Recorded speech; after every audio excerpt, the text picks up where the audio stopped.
में भगवा पताका लेकर धर्म की जय जयकार करवाई थी।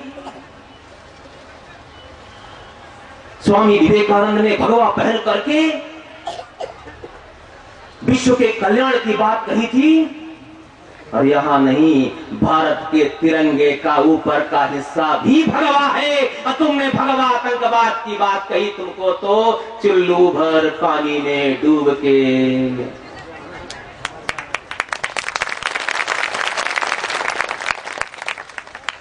तो मैं कह रहा था, जो इस धरती पर पैदा नहीं वो प्रभु राम को क्या जाने। तो उसका पुत्र ऐसी बात करता है और उसका चाचा का लड़का पीली भीत में बैठकर कहता है, जो भारत माता को डाइन कहेगा, जो भारत माता को बुरी निगाह से देखेगा, उसकी आंख को तोड़ दो। तो मेरे भाई, जो शुद्ध देसी गाय का दूध पिएगा वो भारत माता की बात करेगा, और जो विदेशी जर्सी गाय का दूध पिएगा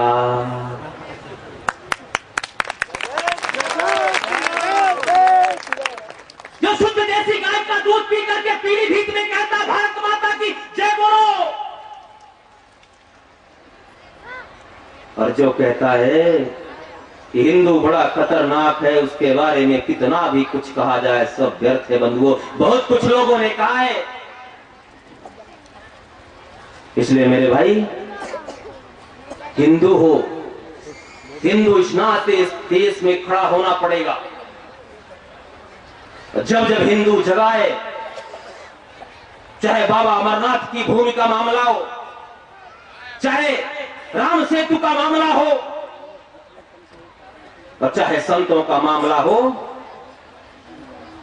इस भारत की धरती को 3 घंटे के लिए सारे आवागमन को रोक करके इस हिंदू समाज ने भगवान राम के द्वारा बनाई हुई राम सेतु को बचाने का काम किया है। इसी हिंदू ने जब खड़ा हुआ है, राम सेतु में दिल्ली में 20 लाख हिंदुओं ने कूच करके राम सेतु को बचाने का काम किया है।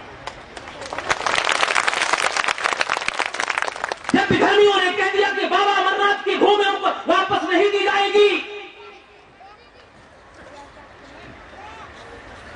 तो सांभा जिले के कुलदीप टोंगरा नाम के व्यक्ति ने शुरुआत की थी। किसी प्रकार की सभा चल रही थी, अपने जेब की पुड़िया से जहर की पुड़िया निकल करके वह उस पुड़िया को निगल जाता है और बिगुल बजाता है।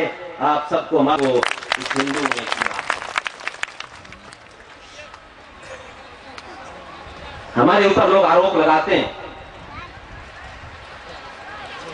कि ये सांप्रदायिक दंगा फैलाते हैं, ढांचा गिरा दिया। मैं बताना चाहता हूं बंधुओं, जब 15 अगस्त 1947 को भारत माता के टुकड़े हो गए, इस देश को आजाद कराने के लिए हमारे वीर सपूतों ने हंसते हंसते फांसी के फंदों को चूम लिया,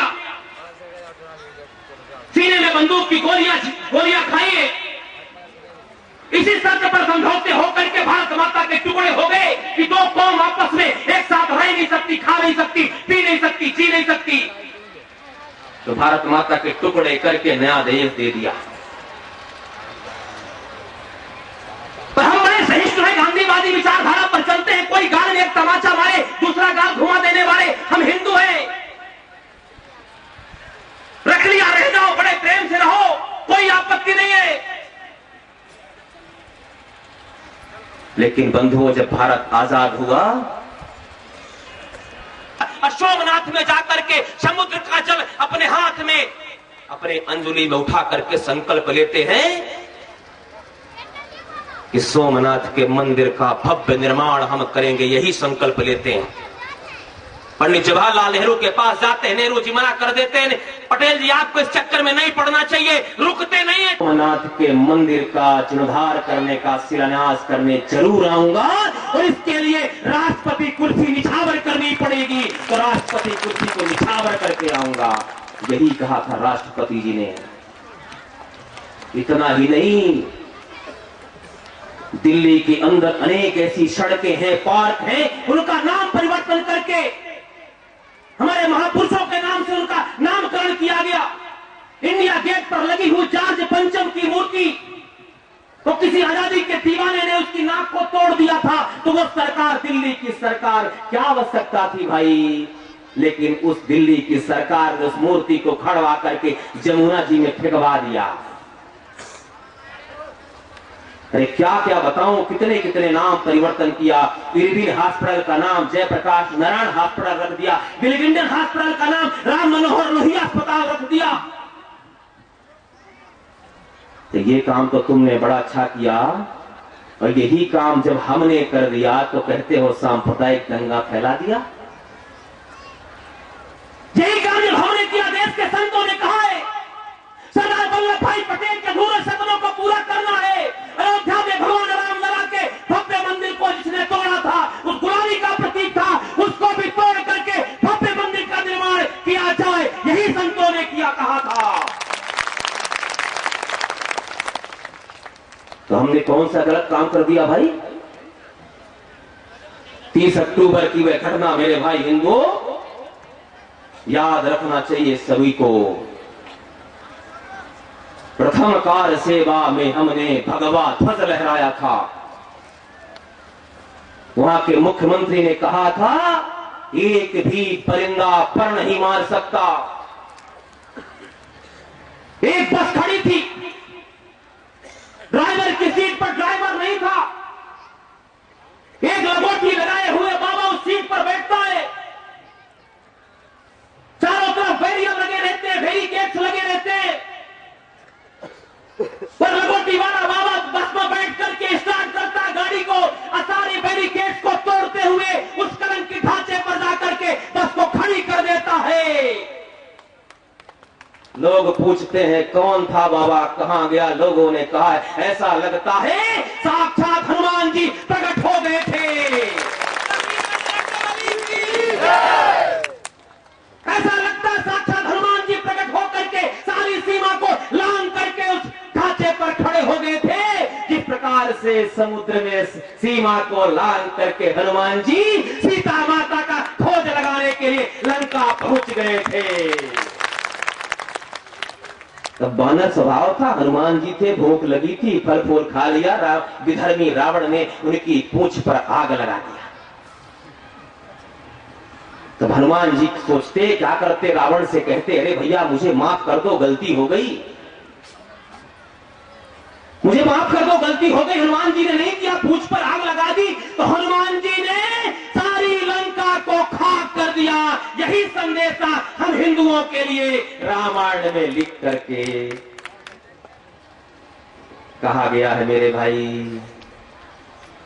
तो जब बस सारी सीमा को लांघ करके वहां चली गई थी, सरयू में निहत्थे राम भक्तों को घोड़े की टापों से कुचल कुचल करके बोरे में भर के सरयू की नदी पर फेंकवाया गया था। और वहां से उन शहीद राम भक्तों की आवाज गूंजी थी, सरयू में बहते लहू ने पुकारा, सरयू में बहते लहू ने पुकारा, चलो राम भक्तों चलो फिर दोबारा, चलो राम भक्तों चलो फिर दोबारा।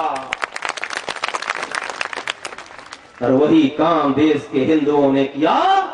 6 दिसंबर 1992 को 450 साल के उस कलंकित बाबरी ढांचे को धक्के मार मार करके ढहाने का काम इसी हिंदू ने किया है, ढहाने का काम हिंदू ने किया है। हिंदू खड़ा हो गया, जग गया हिंदू, देश भर का हिंदू जग गया, परेशान हो गए। तभी कहते हैं हिंदू खतरनाक है। तो धर्म की रक्षा करने के लिए हिंदू खतरनाक जरूर है। सीमा पर बैठा हुआ सद्दाम हुसैन ने कहा अरे भारतवर्ष के मुसलमानों तुम तो पागल हो गए थे। बोले कैसे भाई? अरे हिंदुओं ने तुमसे क्या मांगा? अरे प्रभु राम का मंदिर मांगा, कृष्ण भगवान का मंदिर मांगा, शंकर भगवान का मंदिर मांगा, तुमसे तो 3 मंदिर मांगे थे हिंदुओं ने, तो तुमने सड़े गले ढांचे के लिए टूटे फूटे हिंदुओं को तुमने एक पंक्ति पर लाकर खड़ा कर दिया। सड़े गले ढांचे के लिए टूटे फूटे हिंदुओं को तुमने एक साथ लाकर खड़ा कर दिया। बोले हिंदू कहां कब दिखता था उसके पहले? बोले जब 4 हिंदू पचमे को कंधे लेटा करके श्मशान घाट की ओर जाते तब हिंदू दिखता है। तो मेरे भाई मैं तो 3 स्थान मांगता हूं, नहीं तो तुम तो हमारे 30,000 मंदिर तोड़े। तुमने तो हमारे 30,000 मंदिर तोड़ करके मस्जिदें बना दी। हम तो तुमसे 3 स्थान मांगते हैं। कभी कभी नौजवान कुछ नारा लगा देते हैं, मुझे लगता है अगर मैं दोबारा नहीं बोलूंगा तो वो भी नारा याद होगा। 3 नहीं अब 30,000। नहीं याद है मेरे भाई? 3 नहीं अब 30,000। लगता है मुझे ही बोलना पड़ेगा, नहीं बचेगी एक मजार। कभी कभी नौजवान लगा देते हनुमान जी की तरह ना, पूछ में आग लगा दी हनुमान जी ने, सब कुछ कर दिया। तो करना पड़ता है, संत हमको इसीलिए आशीर्वाद देते हैं बजरंग दल को। लेकिन मेरे भाई हम बड़े सहिष्णु हैं, बड़े उदारवादी हैं, गांधीवादी विचारधारा पर चलने वाले लोग हैं। गाल में एक तमाचा मारोगे दूसरा गाल घुमा देंगे, यही हिंदू है क्या? वो हिंदू हिंदू नहीं रहा। 58 राम भक्तों को तुमने साबरमती ट्रेन पर आग लगाई थी। गुजरात के हिंदुओं ने सारे गुजरात पर भूचाल मचा दिया था। वो हिंदू आज देश का खड़ा हो गया है।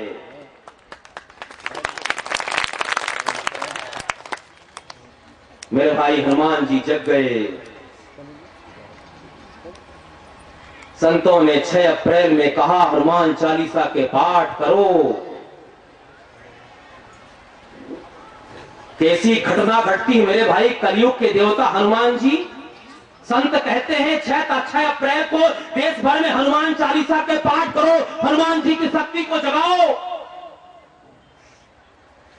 60 साल का चलने वाला मुकदमा इलाहाबाद हाई कोर्ट की खंडपीठ लखनऊ की बेंच में बैठने वाले जज कहते हैं मेरी सारी गवाहियां पूरी हो गई, निर्णय टेबल पर सुरक्षित रख दिया गया। हनुमान इतना ही कह देने मात्र से हनुमान जी की शक्ति को 16 अगस्त से जगाओ। हनुमान चालीसा के पाठ शुरू हो जाते हैं। हनुमान चालीसा के पाठ शुरू हो जाते